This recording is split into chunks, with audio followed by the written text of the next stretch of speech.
Oh, okay, got it.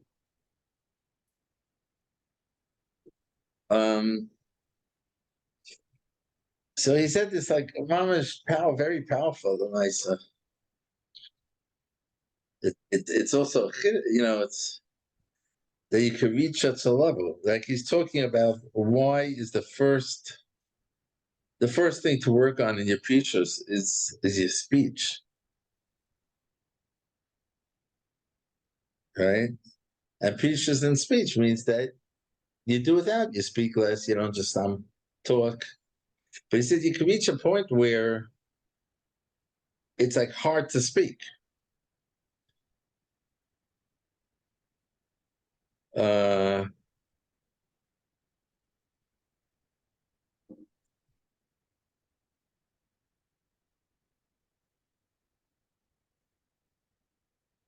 1 minute.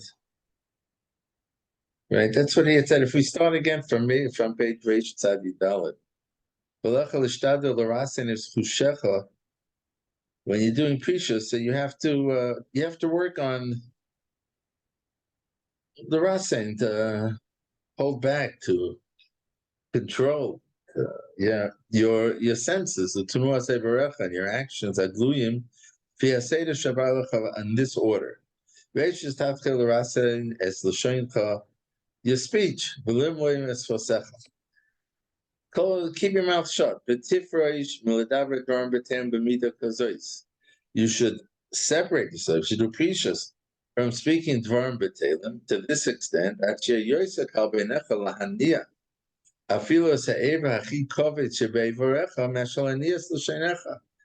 the extent that you reach a point where it's easier for you to move, and the most difficult part of your body, to move it more than moving your tongue, which is the lightest, the easiest thing, really. You can reach such a level.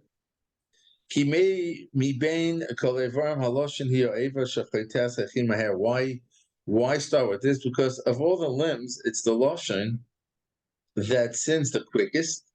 And the sin, the averus, that is done by the lashon is more than any other part of the body. First of all, because it's so quick. Since you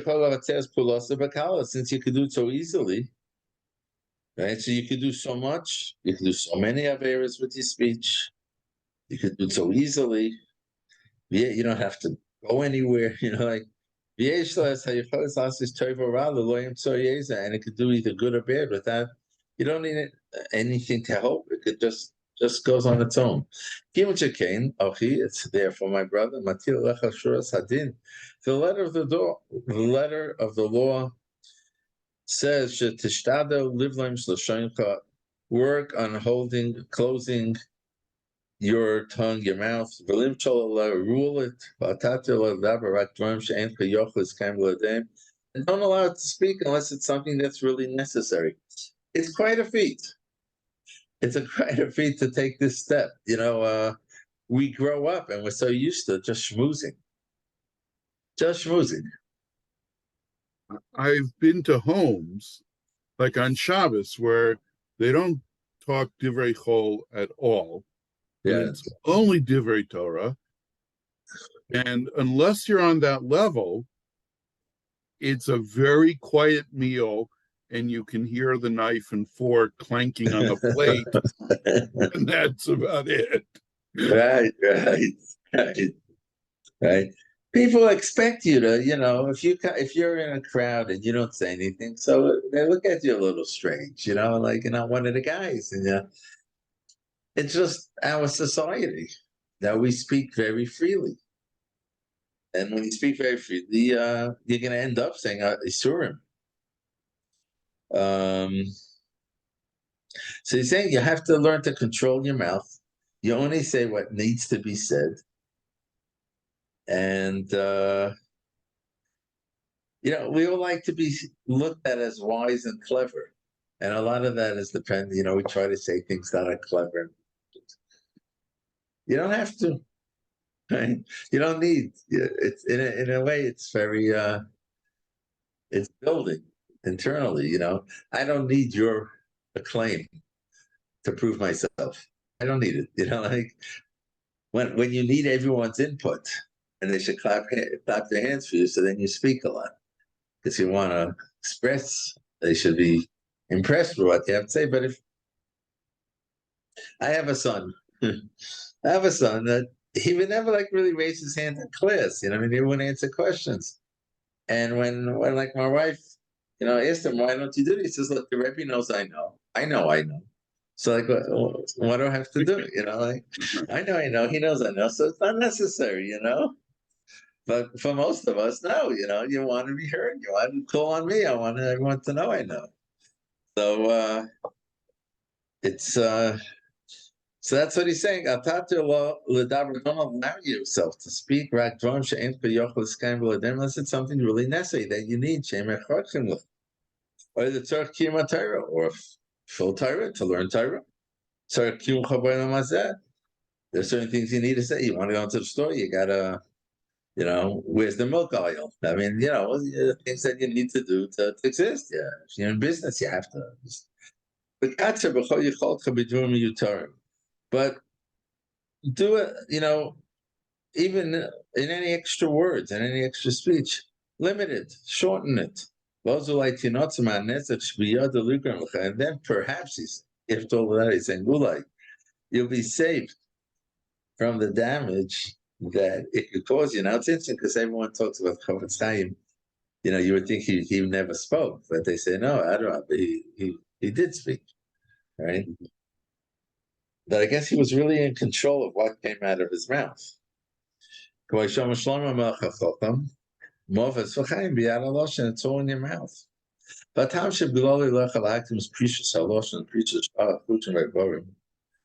says, and the reason why this should be the first battlefield over all the other precious that applies to other parts of your body. I mean, you already answered that on a certain level, but let's see, Nation Kosh, Yoser, this regular precious haloshim, Mashal, precious Shah, Chushim, says, because it's more difficult to accustom yourself to the precious of the Lashon more than of the other parts of the body.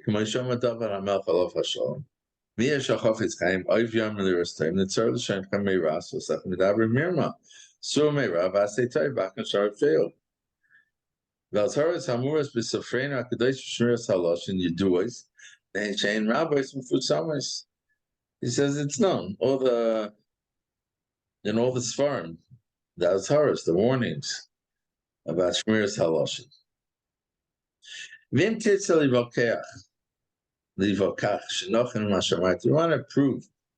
want to prove that it's correct what I said, that the sins of the Loshin are many. I say kach. It says, so here's the test.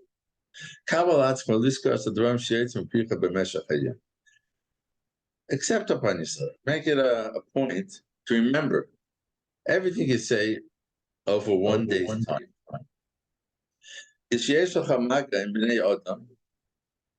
When you come into contact with people, and you speak to them, jot it down. If you can jot it down, that's best. Everything you say, take notes. Afterwards, at night, when you're already done, you're done with your day. Review them. Think about them. Examine them. How much of what you said was necessary? So how many of them were just chatter extra? They didn't bring you any benefit. And how much of what you said was damaging? How much of it were truths, or lies, or chilos, shvuos, lashon hara? Then it'll be clear to you your lackings, and you'll see your sins. So sometimes remember them constantly. Just like very clear, and you remember all the faults and averis of those you don't like. Apply that to yourself. Remember, you made a chazaras hashir of the day. You went through it. You know exactly what you said wrong, what you said for no reason. And remember that. It's if you do this daily, it won't take very long that you will have corrected what you speak, and you won't speak so much anymore. If you really, he's saying, if you make a real inventory, take a piece of paper for a few days and write down everything you said, and at night, go over it and examine each statement. Was this necessary to say? Was this not necessary? Was this really true what I said? Was this lashon hara? Was this rechilas? After a few days, you become very aware of your speech. But you do this, you're not aware. People are not aware. They talk, we talk. We're not aware of what's coming out of our mouth. You're saying, but if you do this experiment, you do this work, and every day for a few days, you write down everything you said. And then at night, you become very, very aware of what you start saying. And in that way, you suddenly find yourself catching yourself. You find yourself catching 1 minute. Should I be saying that? Should I be saying this? You become very aware of the speech. We're not aware. That's what it sounds like you're saying. We're not really aware of what we say a whole day. Watch people for a while, as they're chattering. If you ask them a little later, what did you say? They won't know. So this way, it brings it very much in the forefront, an awareness of my speech, but being able to categorize what I said, what was right to say, what was wrong to say, what was necessary. And he says, and as time passes, you're going to find yourself speaking much less and only saying the right things because you've brought it so much to your awareness. Without it, that's what you were saying before, the speech just flows out of your mouth. It's like you got to do an act, a real act to do it. With the other parts of your body, if we're going to talk about doing Averis or doing Precious, so it's easier because the whole act is an act. It takes a certain amount of work or something, right? But the mouth flows. It flows. When I do what he's suggesting to do, it causes that it doesn't flow anymore. It makes me very, very aware of what I say, when I say, how I say. And once I have that awareness, then I'm able to control what I say. At first, you have to know what you say.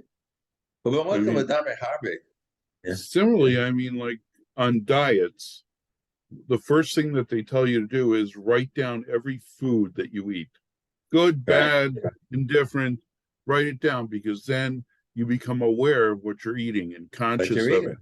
And then you start looking at the situation. Was I eating out of nerves?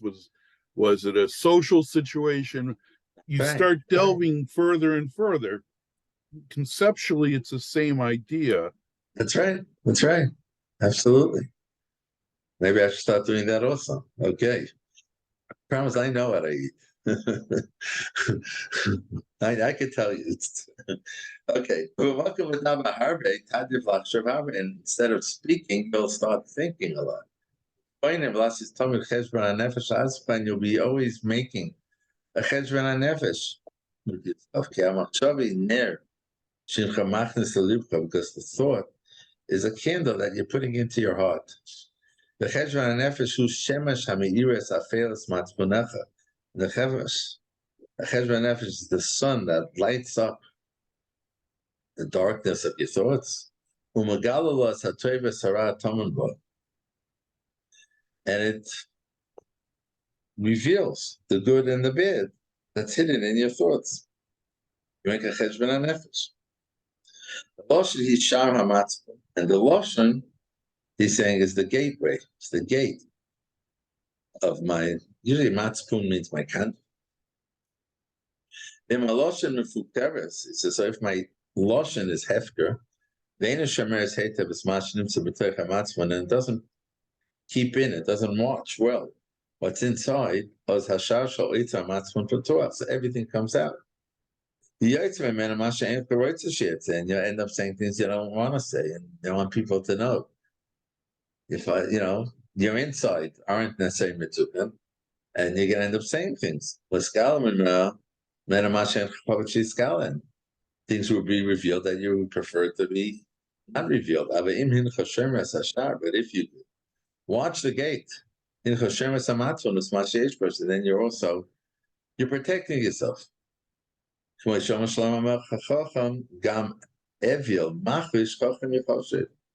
Basically, even a quiet fool will be thought to be wise, because no one knows if you're quiet whether you're wise or not. Don't be quick. Don't get your mouth talk easily, quickly, and your heart shouldn't be quick to say things.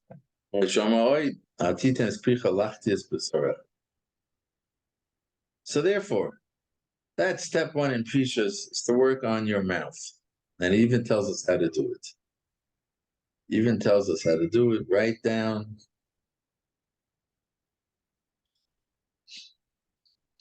I wonder what I would find out. I know it's very easy for me to know what other people are saying wrong.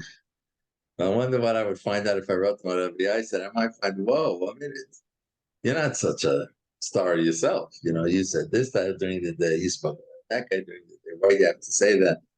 Why do you have to mention what this guy did? Was it important? Should you have shared this with someone else? Right? I could see, I work in an office and I come in contact constantly with different people, whether it's the Bakran, whether it's the Rabbein, whether it's the Hanhola, coming out and without making that list, I'm sure that during the day I say things I shouldn't have said, shouldn't have shared it. Well, what did I want to gain by saying it? So he's giving us the tools. Keep an inventory for a few days. If we can all to your awareness and what's in your awareness, it'll be much easier to decide what to say and what not to say. Okay, and then the next step is Shmir Seinayin. Well, the Rasen is Shlosh Hariyah. And again, close up, put it under control. The sense of vision, of seeing. To look at all kinds of things that's not necessary to look. Or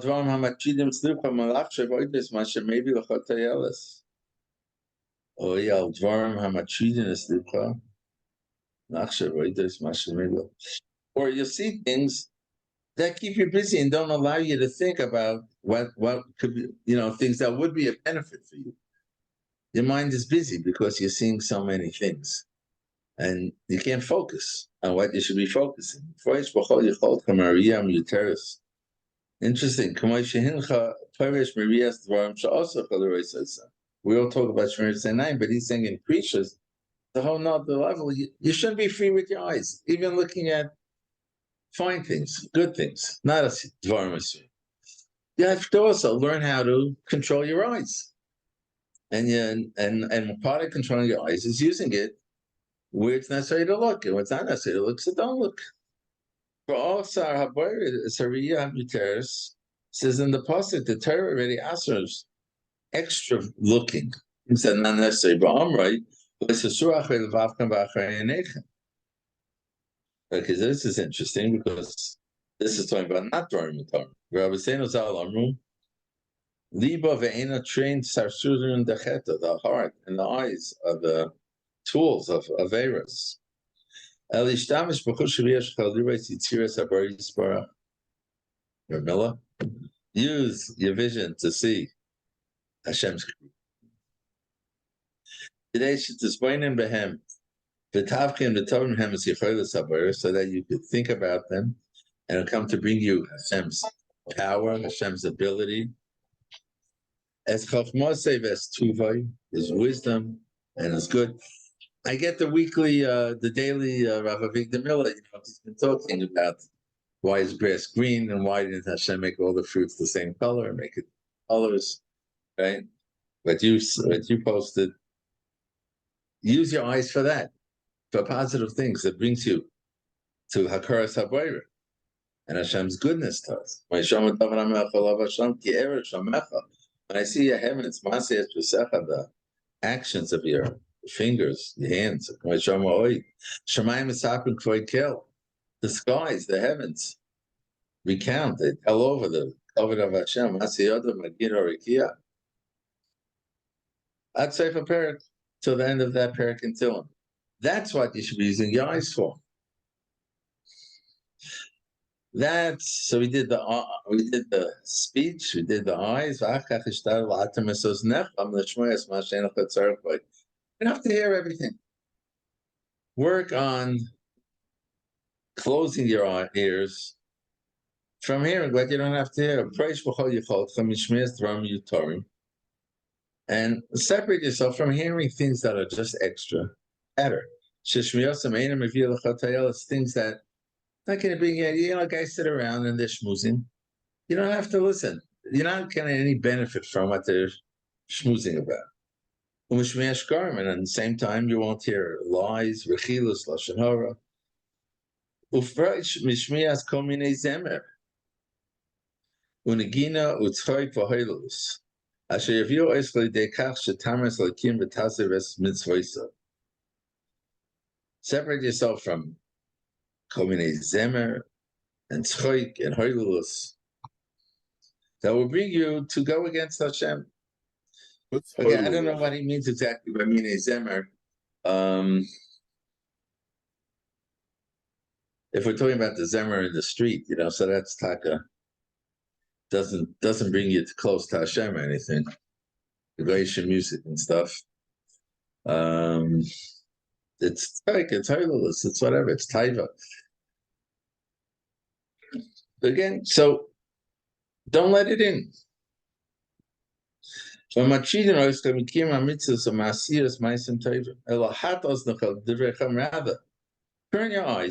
ears, to hear the words of the Chachamim. Go around places where there's Torah being learned. Listen to what they have to say.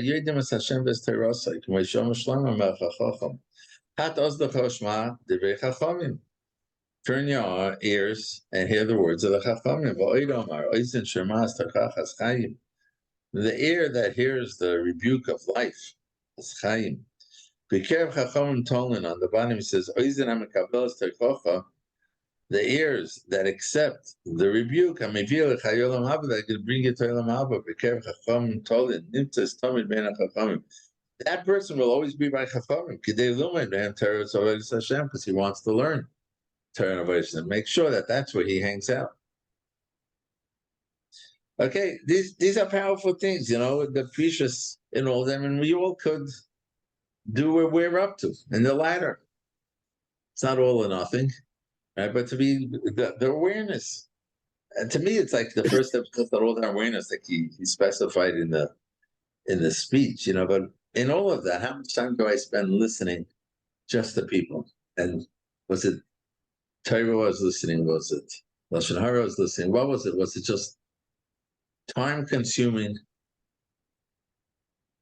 But Avnarich Weinberg used to say that wasting time is suicide on an installment plan.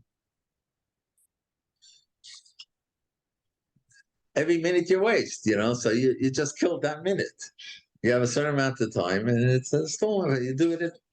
How much time do I just hang out and spend time wasting my time? And that's part of when I'm listening to all kind of things that have no toelis. Let's turn the page.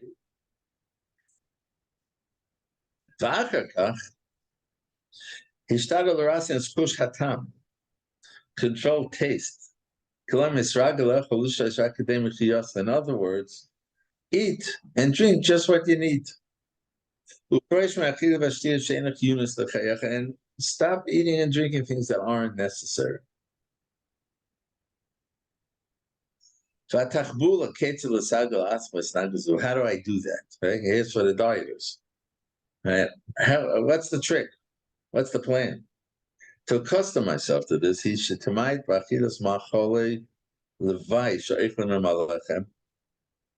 minimize all the things that go with the bread. Only bread and butter. Not bread and jelly, not bread and peanut butter, not bread and this, not bread and that. So if you could do it. And also minimize how much you eat.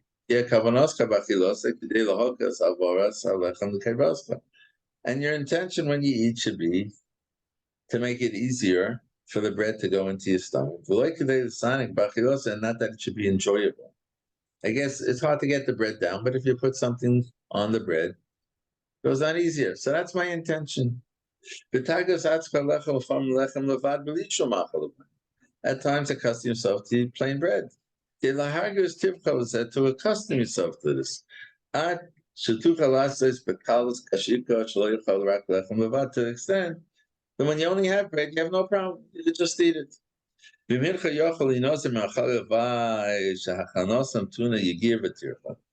you could stay away from added foods that the preparation takes time and effort, and be satisfied with eating just extras that doesn't take time to prepare them. Olives, gvina, cheese, tainim, novim,